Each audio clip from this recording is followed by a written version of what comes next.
Hello hi అండి, welcome back to our channel. ఈరోజు వచ్చేసి మనం ముందుగానే కట్ చేసుకున్న లైనింగ్ క్లాత్కి అయితే ఇలా జాయింట్ వేసుకోండి. జాయింట్ వేసుకున్న తర్వాత నీట్గా ఒక పాదం మందం వదిలిపెట్టేసి, మనకు ఎక్స్ట్రా అయితే ఖర్చులకు ఉంచుకుంటాం కదా, ఆ ఖర్చులకు వదిలిపెట్టి పాదం మందం ఇలా కుట్టేస్తే వేసుకొని రండి. నీట్గా కుట్టు మాత్రం కష్ట వేయకుండా నీట్గా సాఫ్ట్గా వేసుకునేటట్టు చూసుకోండి.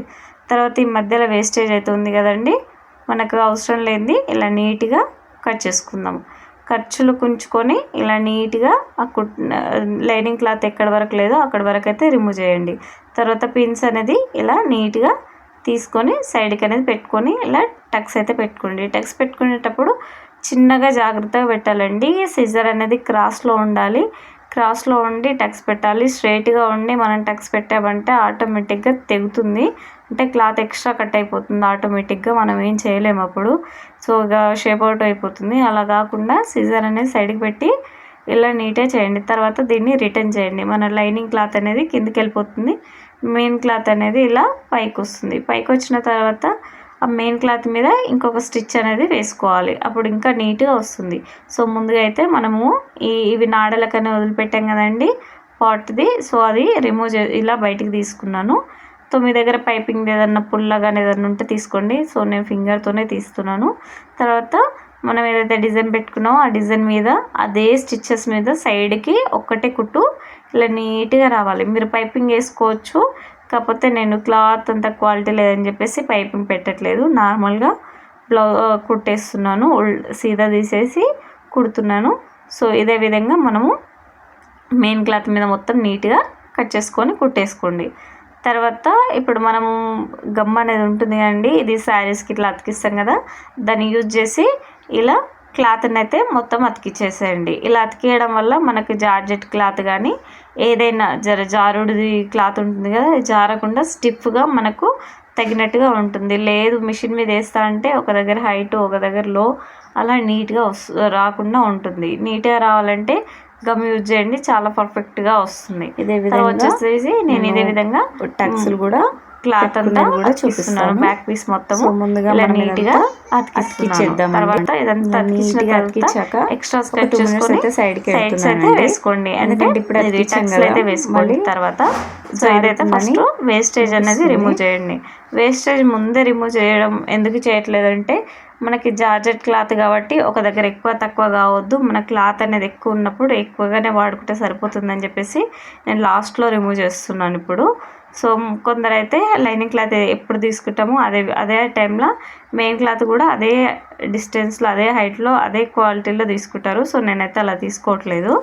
సో ఇప్పుడైతే మెయిన్ పీస్ని ఫ్రంట్ పార్ట్ని కూడా అదే విధంగా నీట్గా మనమైతే మార్కింగ్ ఇచ్చుకున్నామో ఆ మార్కింగ్ నుంచి నీట్గా ఇదే విధంగా కట్ చేసుకుంటూ రండి. కుట్టు నీట్గా రండి. తర్వాత పిన్స్ అనేది తీసేసి ఆ వేస్టేజ్ అనేది రిమూవ్ చేసేసి ఇలా కత్తెరతోని నీట్గా కట్ చేసుకోండి. కట్ చేసుకొని టక్స్లు కూడా అలాగే పెట్టుకోండి. మనం ఫస్ట్ ఫ్రంట్ పార్ట్ బ్యాక్ పార్ట్కి ఎలా టక్స్ పెట్టుకున్నామో అలా షేప్ అవుట్ కావద్దంటే మూలల దగ్గర కొంచెం లోపలికి కట్ చేసుకొని ఇలా కట్ చేసుకున్నామంటే మనం ఏదైతే ఫ్రంట్కి షేప్ ఇచ్చామో అదే షేప్ అయితే నీట్గా వస్తుందండి. మనకు నీట్గా రాలేదు, ఇలా నీట్గా కుట్టు రండి. తర్వాత పిన్స్ అయితే ఒకదాని తర్వాత ఒకటి రిమూవ్ చేసేసి మళ్ళీ ఇది రిటర్న్ చేసేయండి. అంటే లైనింగ్ క్లాత్ ఉంటుంది కదండి, అది లోపలికి వేసేయండి. మెయిన్ క్లాత్ లోపలికి వేసినామంటే ఆటోమేటిక్గా లైనింగ్ క్లాత్ అనేది ఇలా వచ్చేస్తుంది. సో తర్వాత మనము ఫ్రంట్ పార్ట్ మీద ఒక మెయిన్ స్టిచ్ అయితే ఇలా నీట్గా షేప్ ఎక్కడుందో మనకు ఆ షేప్ మీదనే షేప్ అవుట్ కాకుండా నెమ్మదిగా చూసుకొని డైమండ్ షేపే గీసాం కదండి, డైమండ్ షేప్లో రావాలనేది లాస్ట్కి మనకు ఇలా డైమండ్ షేప్ అనేది నీట్గా రావాలి. అదేవిధంగా గమ్ యూజ్ చేసి నేను క్లాత్ అంతా అతికిచ్చి ఇలా తీసేస్తున్నాను చూడండి. తర్వాత వేస్టేజ్ అంతా ఇలా తీసుకొని టక్స్లు అయితే పెట్టుకోండి. సో ముందుగానే మనకు టక్స్లో అయితే చూపించాను కదండి, ముందుగా ఆ టక్స్ నుంచి ఇలా 4 ఇంచెస్ పైకి ఇలా నీట్గా కుట్టుకోండి. మనము వీలుంటే ఒకటేసారి టక్స్ ఇచ్చుకోండి, లేదు అంటే మనకు అర్థం అవుతుంది అనుకుంటే కుట్టేటప్పుడు కూడా టక్స్ తీసుకోవచ్చు. సో చూడండి ఒకసారి ఇదే విధంగా బ్యాక్ పీస్ని కూడా టక్స్ అయితే వేసి పక్కకు పెట్టేసుకోండి. ఇలా నీట్గా ఒక 4 ఇంచెస్ 4.5 ఇంచెస్ వేసుకున్నారంటే మనకు షేప్ అనేది అట్లనే ఫిట్ అయిపోతుంది బాడీకి. బ్లౌజ్ అనేది ఇట్లా ఫిట్ అయిపోతుంది, పీస్ అనేది బ్యాక్ పార్ట్ అనేది ఇలా నీట్గా షేప్ అనేది వస్తుంది. టక్స్లు వేసుకుండా సింగిల్ లైన్ వేసుకున్నారంటే బొంగలాగా వస్తుంది. అలా బొంగ రాకూడదంటే టక్స్ మాత్రం కంపల్సరీగా వేసుకోవాలి. తర్వాత నేను లైనింగ్ క్లాత్ని ఇలా కుచ్చులు అయితే వేసుకుంటున్నాను. చూడండి ఒకసారి నెమ్మదిగా ఒకదాని తర్వాత ఒకటి హాఫ్ ఇంచు పెట్టుకుంటూ ఇలా కుచ్చులు వేసుకుంటున్నాను. మీకు లైనింగ్ క్లాత్ ఎక్కువగా ఉంది అని అంటే మీరు ఎక్కువగా తీసుకోవచ్చు. నా దగ్గర అయితే బాగానే ఉంది. ఆమె 3.5 ఇచ్చింది నాకు క్లాత్ అయితే, లాంగ్ ఫ్రాక్ అని చెప్పేసి నేను ఇలా కుట్టాను. తర్వాత మెయిన్ క్లాత్ని కూడా అదేవిధంగా హాఫ్ ఇంచుకి డిస్టెన్స్ తీసుకొని ఇలా నెమ్మదిగా కుట్టు అయితే వేసుకుంటూ వస్తున్నాను. సో చూడండి ఒకసారి ఎంత నెమ్మదిగా నిదానంగా నీట్గా ఒకటే హైట్లో రావాలి, లేదంటే ఫ్రాక్ కింద అప్ అండ్ డౌన్ వస్తుంది. మనం హాఫ్ ఇంచ్ వదిలిపెట్టుకొని కుట్టేసుకున్నా సరే కానీ ఇలా నీట్గా రావాలి. తర్వాత ఈ రెండింటిని ఒకదాని మీద ఒకటి వదిలిపెట్టుకొని జాయింట్ అనేది చేయండి. సో మనం కింద కుచ్చులు డ్యామేజ్ కాదు, పైన కుచ్చులు డ్యామేజ్ కాకుండా ఒకటే లైన్ మీద మనం ఆల్రెడీ వేసిన కుట్టు మీదంగానే ఈ కుట్టు అయితే వచ్చేటట్టు చూసుకోండి. తర్వాత ఇది పక్కకెట్టేసుకోండి. తర్వాత మనం కింద బార్డర్ అనేది కట్ చేస్తాం కదా, ఆ బార్డర్ హాఫ్ ఇంచ్ కట్ చేసుకొని ఇలా నీట్గా హాఫ్ ఇంచ్ లోపలికి ఫోల్డ్ చేసుకొని ఇలా నీట్గా కుట్టేసుకోండి. ఎందుకంటే మన కుచ్చులు పోస్తున్నప్పుడు పోగు రాకుండా ఉంటుంది. కస్టమర్కి ఎన్ని రోజులు వాడిన క్లాత్ అనేది అలాగనే ఉండిపోతుంది. ఇలా నేను శారీని హాఫ్ ఇంచ్ వరకు ఇలా ఒక అరచేతి మందం క్లాత్ తీసుకొని ఇలా మొత్తం ఫోల్డ్ చేశాను. ఇందులో జాయింట్స్ కూడా ఉన్నాయండి, ఒక జాయింట్ కూడా పడింది. సో నేను కింద మెయిన్ క్లాత్ మనం పైన కుచ్చులు పోసాం కదా, కింద ఇలా మళ్ళీ హాఫ్ ఇంచు లోపలికి ఫోల్డ్ చేస్తున్నాను. ఉండకుండా నీట్గా ఉంటుంది మనకు క్లాత్ అనేది. అలాగనే వేసామనుకో విప్పుకపోతుంది. తర్వాత మనము ఆ కింద పట్టి ఉంది కదండి, ఆ పట్టీని మనం పైన శారీకి ఎట్లా కుచ్చులు పోసామో హాఫ్ ఇంచ్ డిస్టెన్స్లో సేమ్ అదే విధంగా దీన్ని కూడా డిస్టెన్స్లో ఇచ్చుకుంటూ రండి. కుచ్చులు పోసుకుంటూ రండి. మెల్లగా కుచ్చులు పోసుకుంటూ ఇట్లా హాఫ్ ఇంచ్ ఇట్లా నీట్గా కుచ్చులు పోసుకుంటూ వస్తే మనకు ఫ్రాక్ అంతా అయిపోయిన తర్వాత ఇలా నీట్గా వస్తుంది. పైన కుచ్చులు కింద చిన్న కుచ్చులతో శారీ అంతా చాలా బాగుంటుంది. మనకు శారీ ఎట్లున్నా సరే డ్రెస్ కుట్టిన తర్వాత చాలా చూడడానికి చాలా బ్యూటిఫుల్గా ఉంటుంది. తర్వాత వచ్చేసి బెలూన్ హ్యాండ్స్ చెప్పాను కదండి, బెలూన్స్ హ్యాండ్స్ ఆల్రెడీ కట్ చేసి పెట్టుకున్నాను. సో మీకు చూపించలేదు, నేను ఇక్కడైతే పీకో చేస్తున్నాను. సో ఆల్రెడీ ఇలా 2 పీకో చేసి సైడ్కి అనేది పెట్టుకున్నాను. ఇది ఒక హ్యాండ్ అండి, ఇవి 2 హ్యాండ్స్. తర్వాత లోపలికి మన అండరం కనిపించకుండా స్మాల్ హ్యాండ్స్ కూడా పెడుతున్నానండి. మనం బ్లౌజ్కి పెడతాం కదా షార్ట్ హ్యాండ్స్, అవి కూడా పెడుతున్నాను. సో ఇలా పెట్టుకొని దాని మీద ఇంకొక కుట్టు వేసుకొని ఇలా నీట్గా రిటైన్ చేసుకున్నప్పుడు మళ్ళీ ఇది లోపలికి వెళ్ళిపోతుంది కదండి. ఇలా నీట్గా కుట్టు అయితే వేసుకోండి. తర్వాత లెవెల్గా అనుకొని ఇలా జాయింట్ మీద ఇంకొక కుట్టు వేసుకొని ఇలా నీట్గా సదురుకుంటూ రండి. ఎందుకంటే మనము కొంచెం క్లాత్ గుంజికి పట్టకపోయినా క్లాత్ ఎక్కువ వచ్చేసి షోల్డర్ మీద పడినట్టు అవుతుంది. అలా పడకుండా మన క్లాత్ అడ్జస్ట్ చేసుకుంటూ నీట్గా చేత్తో సాఫ్ట్గా అనుకుంటూ కుట్టండి. పాలిస్టర్ కదండి, మనకు తొందరగా వచ్చేస్తుంది. ముడత రాకుండా నీట్గా ఇలా చూసుకుంటూ కుట్టేసేయండి. తర్వాత అదేవిధంగా మనకు సెకండ్ హ్యాండ్ కూడా కుట్టేసేయండి. చూడండి ఇలా నీట్గా ఎక్స్ట్రాస్ లేకుండా ఎప్పటి దారం అప్పుడే తెంచి పెట్టుకోండి. చాలా ఎప్పటిదప్పుడు తెగి పెట్టుకున్నా అంటే మనకు దారం అనేది ఎక్కడిదక్కడ ఉండిపోదు. తర్వాత మనం బెలూన్ హ్యాండ్స్ కుట్టాము కదండి, ఆ హ్యాండ్స్ అనేది నేను వీటికి షార్ట్ హ్యాండ్స్కి జాయిన్ చేస్తున్నాను. మనకు అండరం కనిపించదు. మెయిన్ మనం చేతి లేపినప్పుడు ఇట్లా ఉంచినప్పుడు కనిపించింది అనుకోండి, ఎవరికి ఇచ్చినో ఇట్లా ఎందుకు కుట్టిరు తెలియదా వాళ్ళకి అనకుండా నేను ముందుగానే షార్ట్ హ్యాండ్స్ అయితే పెడుతున్నాను. సో ఒకవేళ అని చెప్పదు అనే నమ్మకంతో పెట్టేస్తున్నాను. ఎందుకంటే ఎవరైనా మనం బాడీ కనిపించొద్దని అనుకుంటాం కాబట్టి నేను ముందుగానే హ్యాండ్స్ అనేది ఇలా నీట్గా ఇలా జాయిన్ చేసుకుంటూ వస్తున్నాను. ఇది మనం హ్యాండ్ జాయిన్ చేసుకున్న తర్వాత ఫ్రాక్కి చాలా బాగా వస్తుంది. ఎందుకంటే కుచ్చుళ్ళు అంబ్రెల్లా ఫ్రాక్కి ఎలా వస్తుందో అలా నీట్గా మనకు హ్యాండ్ మీద అయితే ఇలా పడిపోయినట్టుగా ఉంటుంది. చాలా మంచిగా అనిపిస్తుంది. సో చాలా బ్యూటిఫుల్గా ఉంది. నాకైతే కుడుతుంటేనే బాగా నచ్చేసింది. నేను కూడా ఏదైనా ఫ్రాక్ కుట్టుకుంటే బాగుండు అనిపించింది ఈ టైప్లో. సో నాకు బాగా అనిపించింది. ఇదే విధంగా ఇంకొక బ్లౌజ్ కూడా ఇంకొక హ్యాండ్ పీస్ని కూడా కట్ చేసి కుట్టేసుకొని ఇలా రెడీగా పెట్టుకున్నాను. చూడండి 2 హ్యాండ్స్ ఎంత బాగున్నాయి చూడడానికి. సో ఈ క్లాత్ అనేది నాకు కొంచెం ఎక్కువ అనిపించింది. నేనైతే షార్ట్ హ్యాండ్స్ పెట్టానో అది ఎక్కువగా అనిపించింది. ఎందుకులే చెప్పేసి మళ్ళీ దాన్ని 1/2 ఇంచ్ అయితే ఇలా ఫోల్డ్ చేసి కుడుతున్నాను. సో ఇది లోపలికి వెళ్ళిపోతుంది కాబట్టి మనకు అంత ప్రాబ్లం ఏమనిపించదు. సో చూడండి, ఇప్పుడు అయితే ఓన్లీ హ్యాండ్సే కనిపిస్తున్నాయి. అబ్జర్వ్ చేస్తే కానీ షార్ట్ హ్యాండ్స్ కనిపించట్లేదు. ఇప్పుడు మనము బాడీ పార్ట్కి అటాచ్ చేద్దాం. అదేవిధంగా సెకండ్ హ్యాండ్ కూడా కుట్టు వేస్తున్నాను. చూడండి ఒకసారి నీట్గా ఇలా ఒక కుట్టు అయితే వేసి సైడ్కి అనేది పెడుతున్నాను. తర్వాత మనం డ్రెస్ అయితే కుట్టి పెట్టుకున్నాం కదండి, అవన్నీ మన ఫ్రంట్ పార్ట్ ఇలా అతికిచ్చేసేయాలి. చూపిస్తున్నట్టుగా నెమ్మదిగా ఒకదాని మీద ఒకటి పెట్టేసి ఇలా నీట్గా అతికించుకుంటూ రావాలి. కుట్టు అనేది కింద కుచ్చులు డ్యామేజ్ కాకుండా మనం ఒకటే లైన్ మీద కుట్టు వచ్చేటట్టు చూసుకోండి. తర్వాత నెక్స్ట్ ఇంకొక పీస్ కూడా తీసుకొని యాడ్ చేయండి. ఇది నెమ్మదిగా చూసుకొని పాదం మీదనే ఒకటే పాదం మీద వదులుకొని నీట్గా రావాలి. ఎందుకంటే మనం ఎక్స్ట్రా అక్కడిక్కడ కుట్టినామంటే ఎక్కువ లావు ఉన్నట్టుగా వస్తుంది స్కర్టు. సో అలా లావు ఉన్నట్టుగా రాకుండా నీట్గా సింగిల్ లైన్గా ఇట్లా ఇచ్చేసేయండి. తర్వాత నేను డబుల్ స్టిచ్చెస్ అయితే వేస్తున్నానండి. హిప్ కదా, మళ్ళీ ఊడిపోతే మళ్ళీ తీసుకొని వస్తారు, అలా రాకూడదని చెప్పేసి నేను ముందుగానే ఇంకొక స్టిచ్ అనేది ఇలా నీట్గా వేసి సైడ్కి అనేది పెడుతున్నాను. సో ఇవన్నీ మనం హ్యాండ్స్ షోల్డర్స్ ఇప్పుడు జాయింట్ చేస్తున్నాను. షోల్డర్స్ కూడా జాయిన్ చేసేటప్పుడు చూసుకొని వేసుకోండి. మనము షోల్డర్స్ క్రాస్ కాకుండా ఎక్స్ట్రాస్ ఏమైనా ఉంటే తీసేసుకొని ఇలా నీట్గా షోల్డర్స్ కూడా జాయింట్ చేసి పెట్టుకోండి. 2 షోల్డర్స్ జాయింట్ చేసిన తర్వాత మనమైతే బెలూన్స్ హ్యాండ్స్ ఇచ్చాము, దాన్ని ఇలా అతికిచ్చేసేయండి. నేను హ్యాండ్స్ అనేది ఇప్పుడు అతికిస్తున్నాను. నాకు ఒక అలవాటు అండి, ఏదైనా పని చేసినప్పుడు ఒకటేసారి చేసేస్తాను. సో మళ్ళీ చేయను. అందుకనే నేను ఫస్ట్ హ్యాండ్ కుట్టేస్తాను. ఫస్ట్ హ్యాండ్కి దీనికి అటాచ్ చేసి సైడ్కి పెట్టేస్తున్నాను.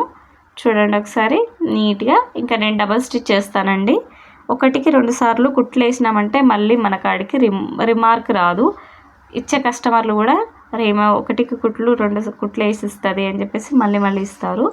సో ఒకసారి చూడండి, చాలా బాగా అనిపించింది నాకు. అదేవిధంగా ఇంకొక షోల్డర్ని కూడా అటాచ్ చేస్తున్నాను. ఇంకొక షోల్డర్ని అటాచ్ చేసి ఇంకొక హ్యాండ్ని కూడా జాయిన్ చేస్తున్నానండి. సో హ్యాండ్ని జాయిన్ చేసేటప్పుడు మిడిల్లో మనం టక్స్ పెట్టుకుంటాం కదా, అది మెయిన్ కుట్టు మీద ఉండేటట్టు చూసుకొని ఇలా నీట్గా అతికించుకుంటూ రావాలి. నీట్గా అంటే నీట్గా ఇలా అతికించుకుంటూ వస్తే చాలా బాగా అనేది వస్తుంది. చూడండి, ఇలా 2 కుట్లు వేసుకున్నామంటే అది ఎట్టు పోదు. ఇంకా మనకు చాలా కంఫర్ట్ కూడా ఉంటుందో పోతుందో అని డౌట్ ఉండదు. తర్వాత ఇది రిటర్న్ చేసుకొని మనం ఇది వచ్చేసి నాడలకండి, నేను నాడలకు పెట్టుకున్నాను.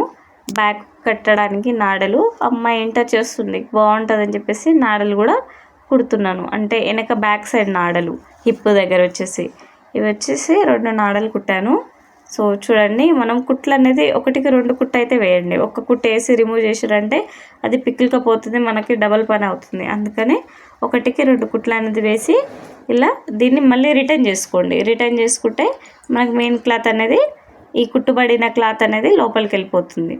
తర్వాత నేను ఈ రెండింటిని జాయింట్ చేస్తున్నానండి. తర్వాత జాయింట్ చేసి లోపల అనేది నాడబెట్టేసి హిప్ కాడ ఇలా కుట్టేసుకుంటూ వస్తున్నాను. ఒకసారి చూడండి, హిప్ దగ్గర ఇలా చూసుకొని నీట్గా కుట్టు అనేది వేయండి.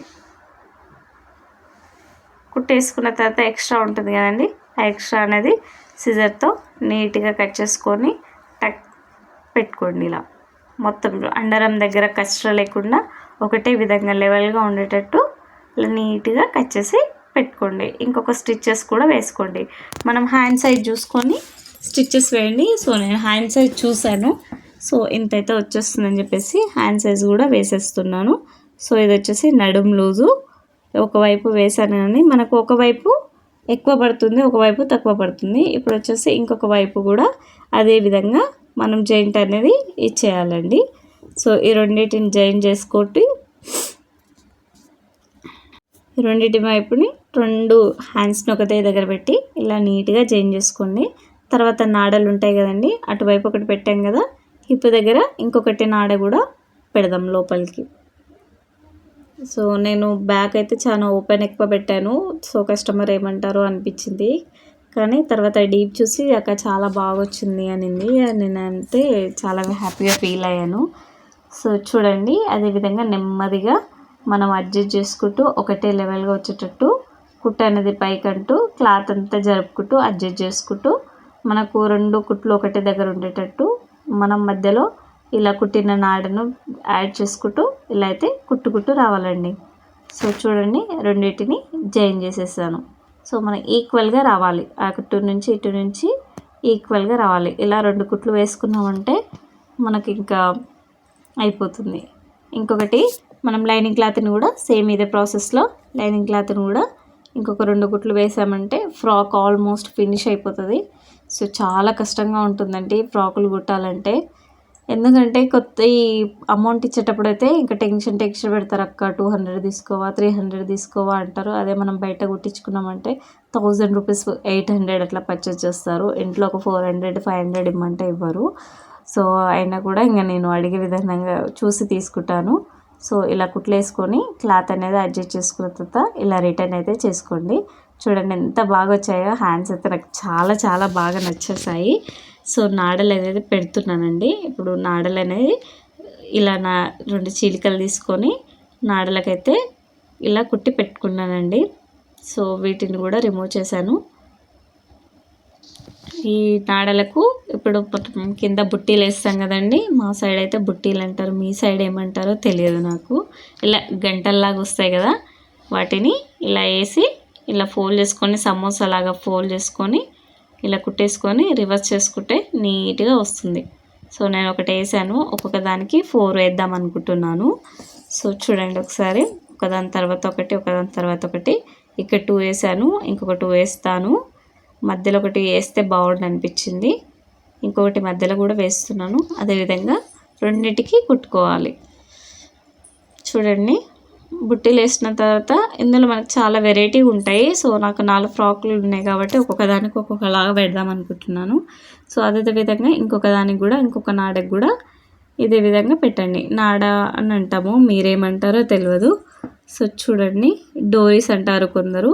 ఇదే విధంగా సమోసా లాగా ఫోల్డ్ చేసుకొని ఇలా సైడ్కి ఓపెన్ చేసుకొని ఇలా నీట్గా కుట్టేయండి, చాలా బాగా వస్తుంది. చూడండి ఒకసారి, ఒక్కొక్క దానికి నేను 4 అయితే ఇచ్చేసాను. క్లాత్ ఉంది కదండి, ఉన్నప్పుడు ఇచ్చేస్తే ఇంకా చాలా బాగా వస్తుంది. 1 2 పెట్టుకుంటే సింపుల్గా అనిపిస్తుంది అని చెప్పేసి ఇలా 4 అయితే కుట్టేశాను. ఒక్కొక్క దానికి 4 అయితే కుట్టేశాను. కుట్టిన తర్వాత ఇదైతే సైడ్కి ఎడుతున్నాను. ఇవి జాయిన్ చేసుకుంటే ఇంకా బాగా అనిపిస్తుంది. చూడండి ఎంత బాగా వచ్చాయో. హ్యాండ్స్ అయితే నాకు చాలా బాగా వచ్చాయండి.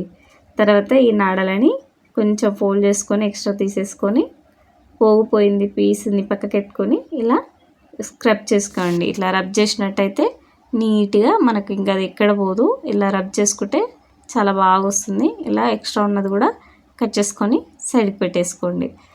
తర్వాత ఇంకొక నాడ ఉంటుంది కదండి, అది కూడా ఇదే విధంగా చేయండి. చూడండి ఎంత బాగా వచ్చిందో ఫ్రాక్ అయితే. నేను ఇంకా ఫ్రాక్ కూడా పెడుతున్నాను చూడండి. మొత్తం అయిపోయాక కస్టమర్ అయితే చాలా చాలా హ్యాపీగా ఫీల్ అయ్యారు. సో చాలా చాలా హ్యాపీగా అనిపించింది నాకు. ఈ డ్రెస్ మొత్తం ఫినిషింగ్ అయిన తర్వాత ఎలా వస్తుందో అనుకున్నాను.